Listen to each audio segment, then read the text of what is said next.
the secret to being strong and resilient in life. There are moments in life when everything feels too much, when the weight of struggles, disappointments, and unanswered prayers seems unbearable. Maybe you've been there. Maybe you're there right now. It's in those moments when you feel like you have nothing left to give that your soul starts whispering a question. How do I keep going? The world will tell you to push harder, to rely on your own strength, to fake it till you make it. But let's be real.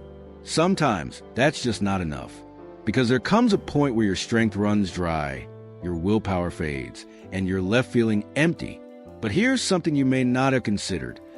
What if true strength isn't about holding on, but about letting go? Jesus never promised a life without storms. In fact, he told us the storms would come. But he also showed us something powerful. Strength isn't found in avoiding the storm. It's found in trusting the one who can calm it. So today, we're going to uncover 7 deep, life-changing lessons from Jesus himself. Lessons that will teach you how to build unshakable resilience, no matter what life throws your way. And it all starts with one simple, yet life-altering truth. Real strength begins with trust. Picture this: Jesus, standing in the wilderness after fasting for 40 days. He's weak, exhausted, and vulnerable. And that's exactly when the enemy shows up, whispering lies, offering shortcuts, trying to make him doubt God's provision. If you are the Son of God, turn these stones into bread. The devil tempts. Most of us, in that moment, would have caved. When we're hungry, tired, and desperate, we cling to whatever feels like relief. But Jesus, he doesn't waver. He looks past his immediate struggle and declares, "Man shall not live by bread alone, but by every word that comes from the mouth of God." This moment reveals something crucial. Strength isn't just about enduring. It's about where you place your trust.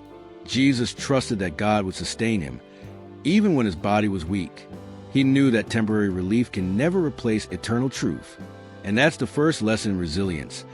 True strength comes from trusting God completely, even when nothing makes sense. Think about your own life.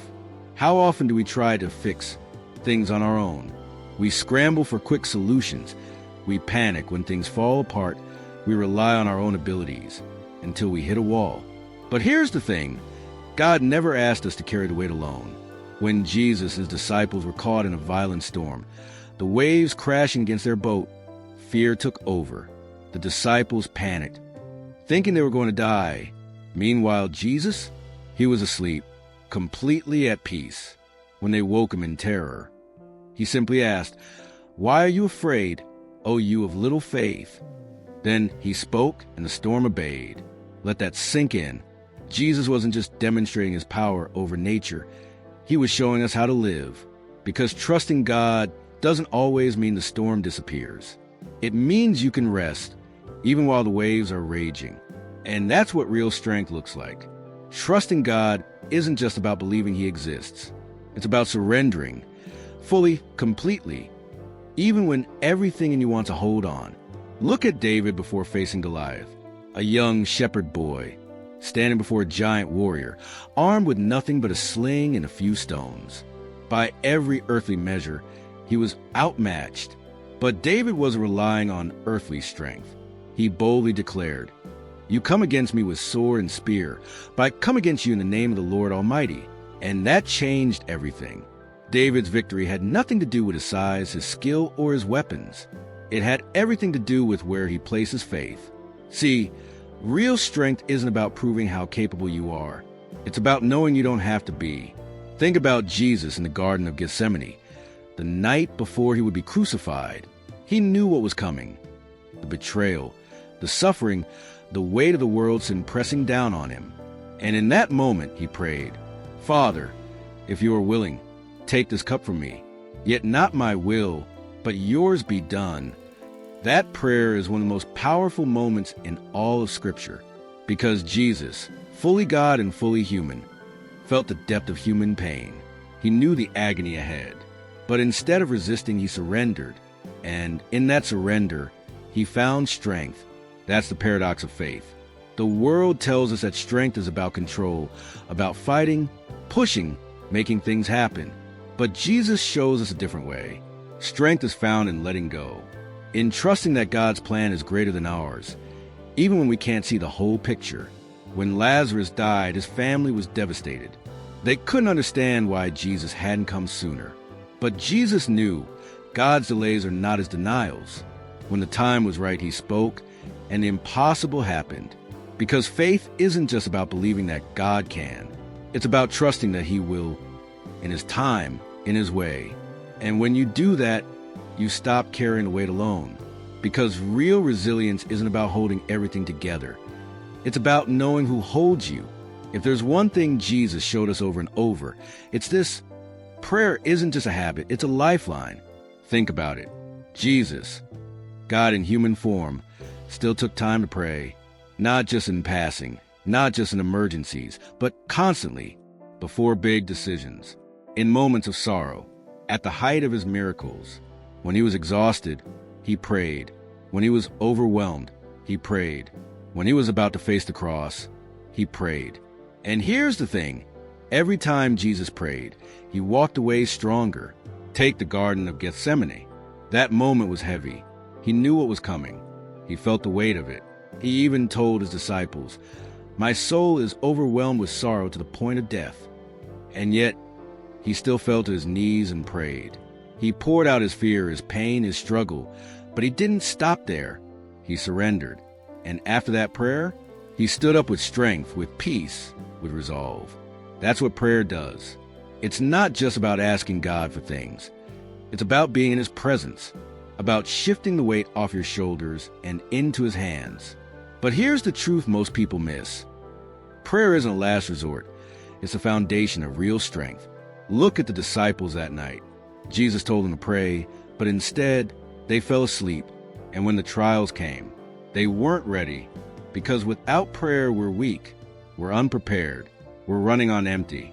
But with prayer, we're connected to the source of all strength. We gain clarity, courage, and peace that doesn't make sense. So whatever storm you're in right now, whatever weight you're carrying, don't fight alone. Take it to God.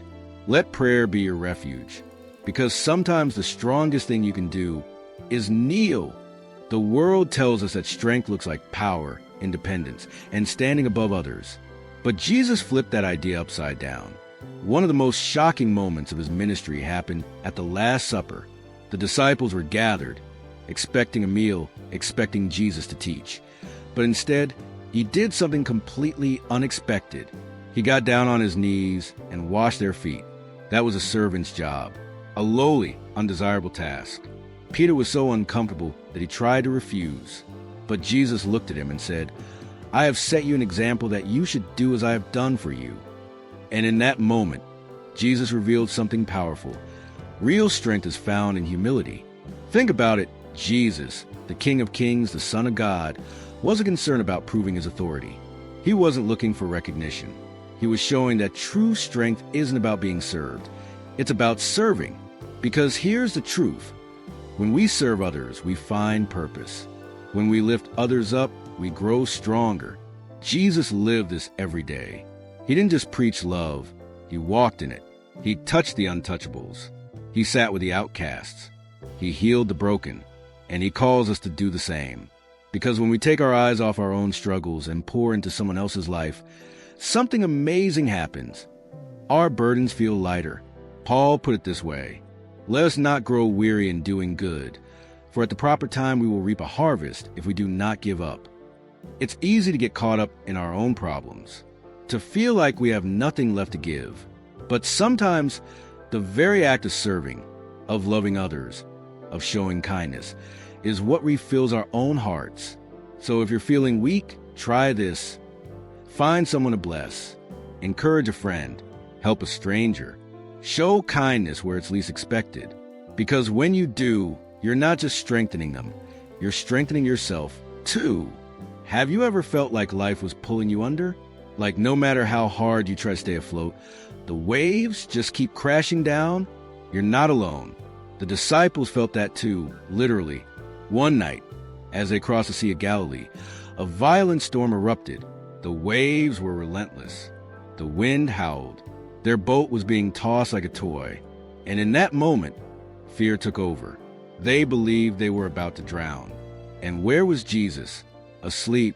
Think about that. The storm is raging, chaos is everywhere, and Jesus is resting. The disciples, desperate and terrified, wake him up.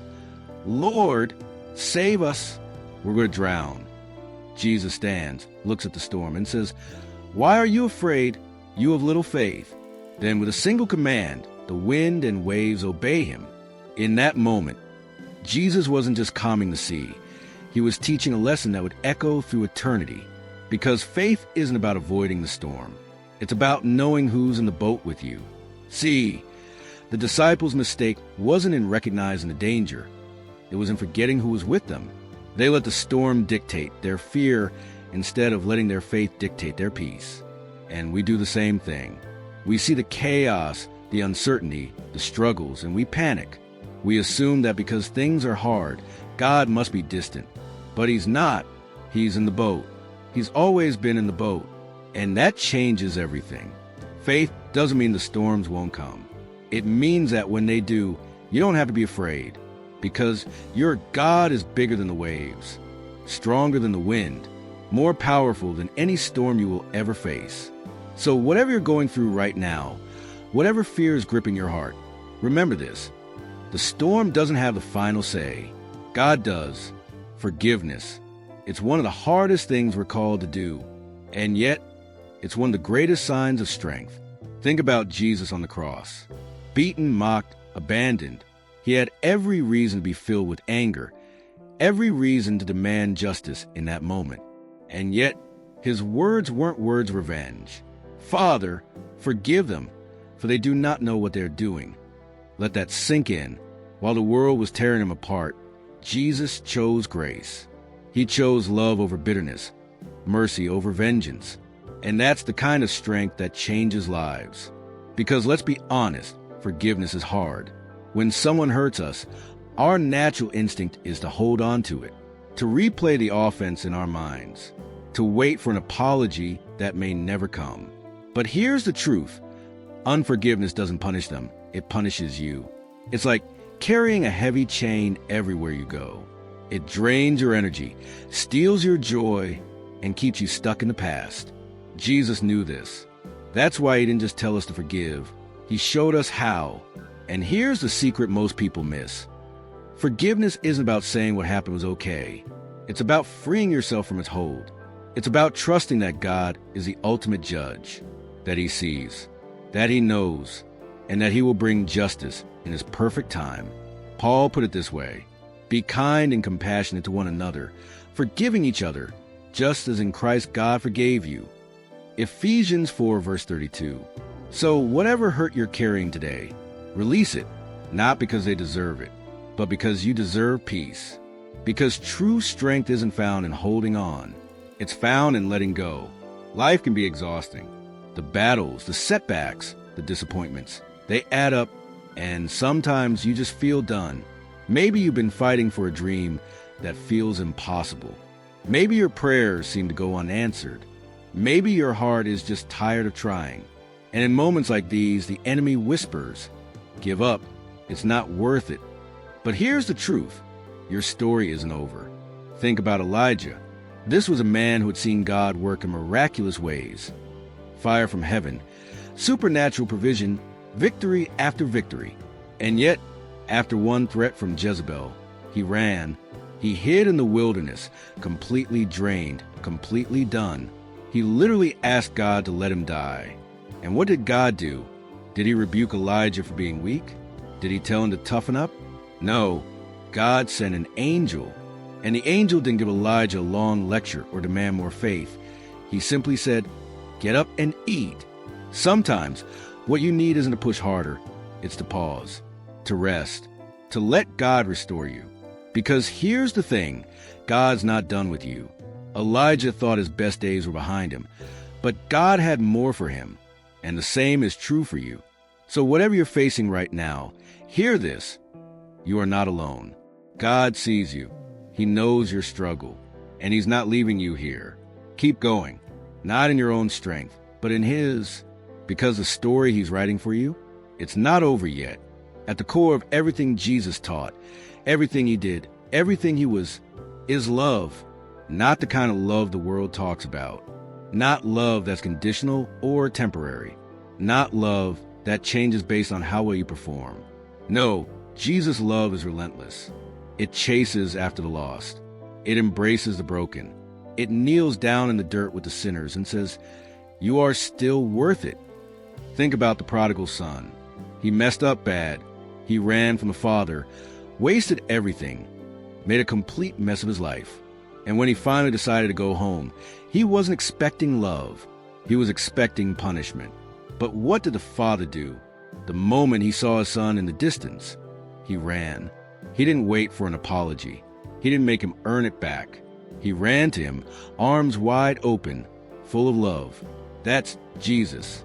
That's how he loves you, right now, in this moment. Not some future version of you who has it all together. Not the better you, the stronger you, the more faithful you. You, right now, just as you are. And if you could just grasp even a fraction of that love, really believe it, everything would change. Because love like that, it sets you free. Free from shame. Free from guilt. Free from the lie that you're not enough. Jesus is proof that you are enough. That you are loved. That you are wanted. So stop running. Stop doubting. Stop thinking you have to earn it. Just let him love you. Because once you do, you'll never be the same again. If this message spoke to you, don't leave without subscribing. Let's keep growing, learning, and walking this journey of faith together. Jesus has so much more for you, so don't miss it. See you in the next one.